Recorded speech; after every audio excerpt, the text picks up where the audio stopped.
So let me go across to Shazia Ilmi first.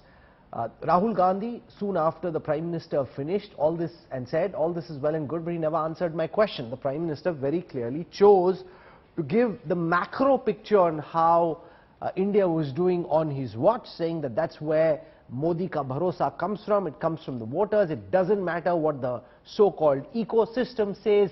My connect is with the voter. They won't believe what RG and the Congress are saying. They believe me.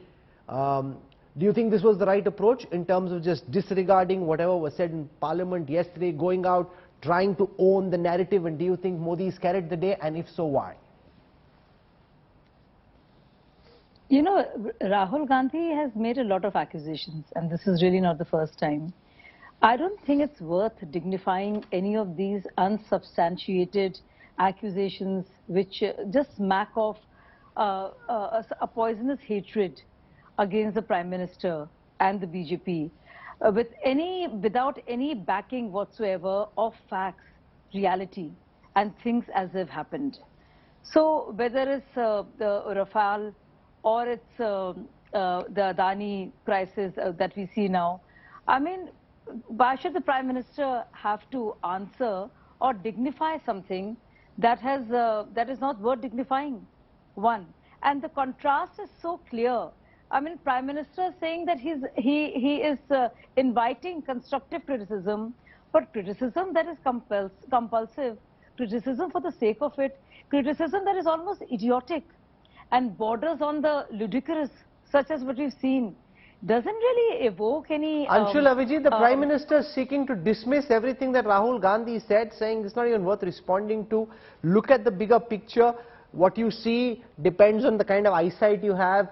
And it's not, and if you, he's telling voters about the India that he sees, the India that he's building, saying that these are compulsive critics, this is not constructive criticism, it's not worth my while to try and explain this point by point. Let this battle be fought in the court of public opinion, and that's where Modi thinks he's winning.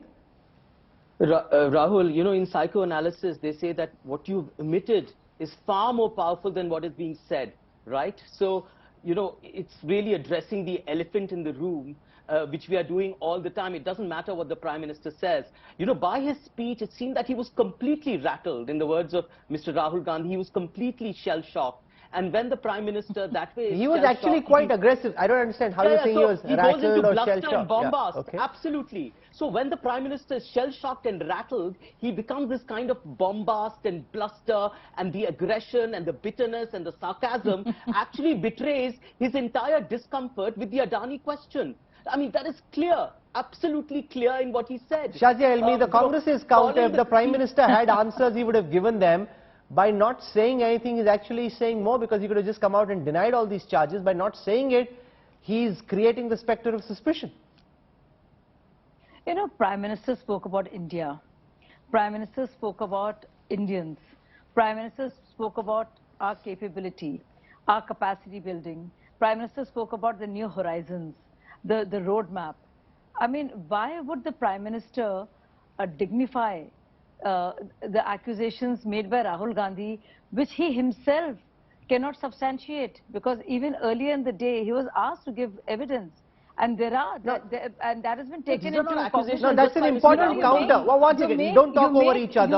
Shazia is making an important point, Anshul, that on the issue of, say, the Sri Lankan project, where the executive later retracts, or on the issue of, say, the loan as well, which was given by the State Bank of India, no evidence has been made. There's a lot of hyperbole and a lot of bombast in the charges which are being leveled, but there is no forensically examined or available evidence which would hold up in a court of law. Again and again, the chair was saying, show us the evidence, authenticate what you're saying, and where is that evidence? You're throwing charges. At this moment, those charges have no basis, no evidence.